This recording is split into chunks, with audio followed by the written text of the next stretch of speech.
Heart check, heart check.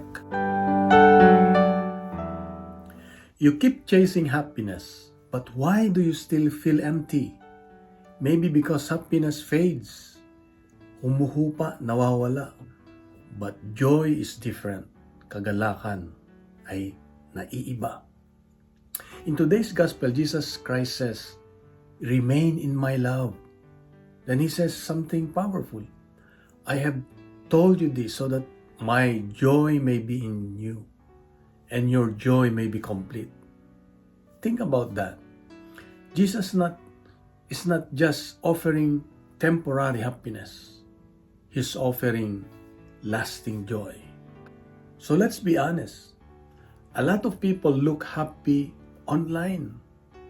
Tingin mo masaya sila. But deep inside, tired, anxious, empty, disconnected.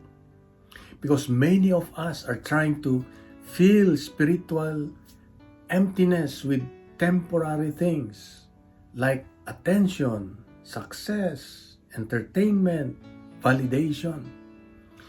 Pero kahit marami ka nang nakuha, may kulang pa rin.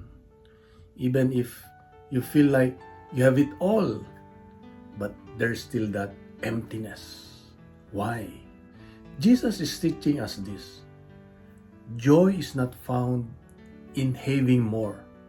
It's found in remaining in His love.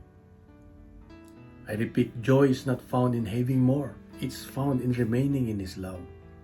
Big difference. Because happiness depends on situation.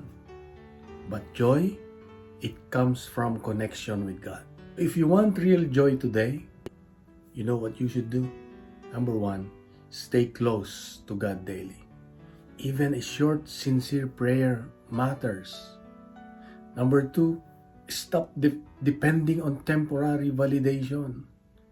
Not every like, lalo sa Facebook, heals the heart. Number 3, choose gratitude. Always be grateful. Joy grows when you appreciate what God already gave you. Count your blessings. Pasalamatan ng Diyos. And lastly, love others intentionally.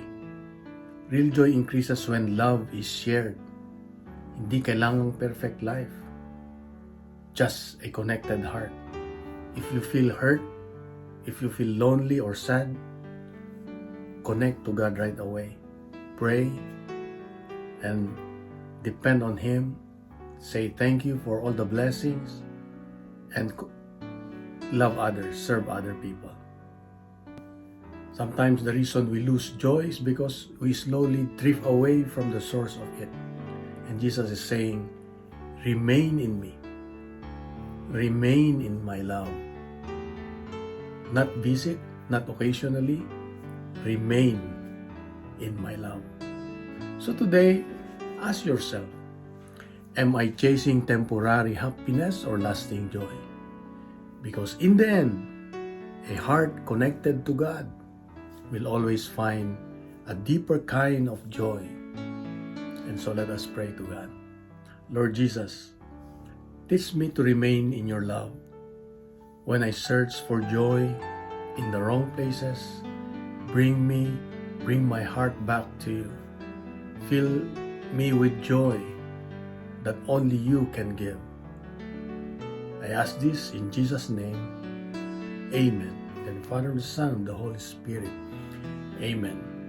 May I ask to please share this gospel reflection to your friends, relatives, and community. Let's fill social media with good news, not fake news.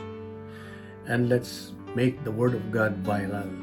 And may I request to please like, share, subscribe, and leave a comment below.